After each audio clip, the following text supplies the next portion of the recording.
Los Angeles Rams. Last year, they went 10-7. They were a first-round exit in the playoffs against their former quarterback, Jared Goff, and the Detroit Lions. They lost Aaron Donald over this offseason. But then they went out and they got Braden Fisk from Florida State, and they got Jared Verse from Florida State. And those guys are going to be monsters on that defensive line. And I think that they're going to fill in that hole perfectly. They're not going to be able to fill it all the way in because no one's going to be able to replace Aaron Donald. Period. I don't care how many guys you put there. No one's going to be able to replace that guy. But they also have a good offense. They have Matthew Stafford coming back. You know, he had a pretty healthy year last year. They got Cooper Kupp, who hopefully can stay healthy. Kyren Williams, their running back, who, again, can hopefully stay healthy. And then Puka Nacua. Dude, I love Puka. I know I said his last name wrong. But Nacua. Yeah, Nacua. Puka Nacua. Puka Nacua. For everyone listening, we know Dave is semi-illiterate. Yes. Just stick with Puka. Full on. But I mean, look, man, Puka is coming off of a great year last year, great rookie year last year. The year before, so I was looking up kind of the trend of this team because they won the Super Bowl back in 2021, and then in 2022 they had a dip. I think they only won like 5 games, but they were hit with the injury bug like across the board. And then last year they kind of bounced back from that, and they went. I think they were statistically they were the fewest, like they had the fewest injuries on their team last year across the board in the NFL.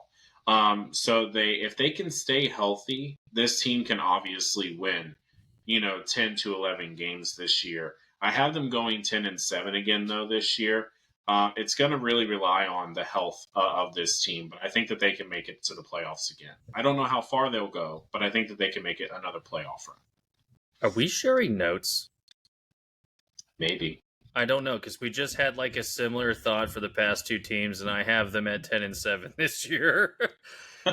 So the Rams last year, and they had a good draft. Let's be real; they picked up a ton of A-list guys, in my own opinion. They were 10th in passing offense last year, 11th in rushing, 20th in overall defense, 22nd in turnover differential because of the turnover, I think, in their DB core. And then they were 24th in sacks. That doesn't speak to the effect of their QB pressure. They were absolutely lethal there. 10-7 last year, 5-1 in the division, and tied with the division with the 49ers. Now, you got Fisk, you got Verse, you got Tre'Davious White, you got Ernest Jones on defense now. You got... You already listed it off, and you forgot Tyler Higbee got injured. That was a critical injury for the Rams last year, and it was dirty hit too, man. Such a dirty hit. If he comes back healthy, the Rams, I think, have the most lethal effect in this division to upset the 49ers. They didn't last year because of some mixture of probably weird play calling and just missed cues on defense. And they're a stellar team, man. Matt Stafford probably still has a good 5 years in the tank, unless he gets injured. The injury bug did hit them, like you said, 2 years ago, and they had Cooper Kupp go down. I know, because I cried about that in my fantasy league with you for at least a few weeks. They have a decent playoff chance again this year. Looking at their schedule, I don't see them not making the playoffs unless they have the injury bug, like you said. And they still have Sean McVay. Like, you still have an excellent head coach. You killed it in the draft. 10-7. I could give them 11-6, but it would have to be a close win, and that's only because of the schedule. Yeah. Something about all 4 of these teams. I was looking at like the strength of the schedule, right? That's something that I've been doing throughout this series, and I've noticed a pretty frequent trend for the majority of divisions. They kind of go with each other as far as like their strength of the schedule. So because all 4 of these teams are like right in the middle of the pack. You have very winnable games, right? But then you have some games that are going to be they're going to be tough, but the Rams are a team that can definitely win some of those tough games to get them over, and into that 10-11 game win, game. So Correct me if I'm wrong, but didn't Blake Corum go to the Rams? He did. did Yeah. yeah Keep that in mind. He's got Williams and Corum now to complement that passing offense. yeah, it's going to be awesome. Yeah, they had their first 4 picks, man, were good with Verse, Fisk, Corum, and then Cam Kitchens on the back end. So, oh, dude, I forgot about him. Here's my thing with them, and I know they get Verse and Fisk. You don't know what they're gonna. I mean, Verse was a beast at Florida State, and being a Miami fan, I hate seeing that guy. And Fisk was really good too, but the loss of Aaron Donald, I think as a whole, it's very hard to replace. I mean, this guy was a double team every play, and just was a monster. I mean, he's arguably got to be up there, the top for the greatest defensive player of all time. Yeah. And it's just hard. I don't know you can replace that because there's more to it than just the field play. You have the presence of Aaron Donald. Like, you have greatness in your locker room and the confidence that he brings, to your team. And it's just different, and now who's that guy? And for a rookie to step in, it's not going to be Verse or Frisk. I mean, those guys, it's just, man, it's a big presence to lose. And it has to be a little bit of a culture shock for them when they get into, those tough times and you have Aaron Donald looking back at you. And that guy's going to give you everything. Now, who's that guy on their defense? Who holds it all together? So that'll be interesting to see. But Verse is a beast. I think it was a smart move to get Fisk too. Like, guys play together in college, they know each other, their tendencies.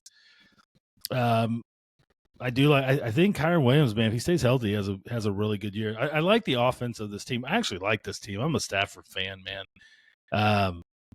This is a good team. I think Kitchens, if he can pan out for them, man, he's a ball hawking guy back there. It's just want to see how he translates to the NFL. And they get Tre'Davious White. They beef up the corners. They get Darius Williams also. And they get Jonah Jackson. And so they get another offensive lineman that's going to help them out there as well. But it's going to be interesting with this team, man. Man, does Puka does he have another? I mean, he had the greatest rookie season last year of wide receivers. So, I think they need a healthy Cooper Kupp, man. And that guy, I don't, man, I don't know. Even if Cooper isn't healthy, because he wasn't healthy last year, and I mean, that's probably the result of the year that Puka had. But I mean, like, at some point last year, people knew that this guy was a threat, and they still weren't able to stop him. Well, he's another Kupp, but they're going to need Cooper Kupp if they're thinking they're going to take down the 49ers. They're definitely going to need him, and Higbee. We'll see how he comes back. That was a dirty hit, man. When Scooter brought up, I just literally flashed back to him. I was like, that was brutal. Yeah, that was dirty, to say the least. So, and to say something about Kyron Williams really quick, he missed 4 games last year and was still top 3 in rushing. Like, the guy, he produced really good. He's good. And I think Corum's is a nice backup. He's not going to fight for the starting job, but if he were to go, Williams were to go down again, I think he's definitely an upgrade from Cam Akers. I don't know what mental hospital Cam Akers is in right now, so that's a waste of talent, man. That guy probably was the same one where they say Puka Nuka. Yeah, man. He was such a beast in college, man. At FSU, Cam was like, I was a huge Cam Akers fan. Sorry, Miami fans, I had to cover up Ray back there. But he was just an excellent athlete, and just, man, what a head case. But yeah, I got him at 10, and I'm going to put him at 10-7 again. I think that's where they finished last year. I got him going right back there again.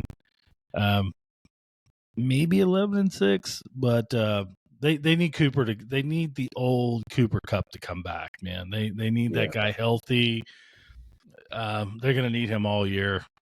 And then they'll have a good tandem. The thing is, I wish they had a guy that stretched the field, though. That's the thing. That's the one thing. Both of those guys are sneaky fast, but You'd like to have that blazer like a DK Metcalf that just runs by everybody.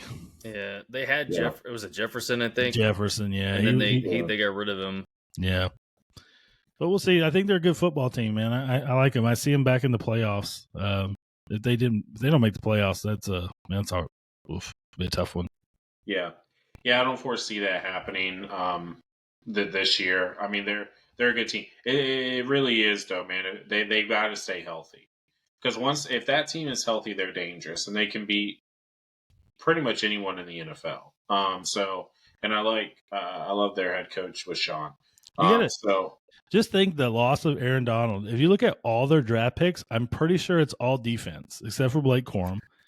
And then their free agency picks, it's just a ton of defensive guys. They're like, we have to replace this guy with like 6 other guys. Prerequisite is you have to bench 400 and squat 600. God, man. It's going to be weird not seeing 99 out there, man. When you're watching, like, he seemed like he had years left on him. Like, he probably did, but I mean, like he was even contemplating retirement, I think, after the Super Bowl win. He lasted 2 more years. Son of a gun, Barry Sanders does. Maybe. Man, I'm telling you, he's a trenches guy. In you take a lot of hits. You do, and he did get. He was given a lot of hits. Yeah. So who knows his actual health, man? Yeah. And just like you said, he got double teamed every play. So he took double the damage every single game. I mean, the guy holding call every play. Yeah. You hate to see a great guy, one of the greats, leave and a little early. I think he's still. You imagine if they had him and Versey and Fisk, like, oh my God. Like, come on! Like, I thought he would come back after the draft. I really thought at the end he would be like, you know what? I'm gonna give it one more year. Let's make one more run at this thing.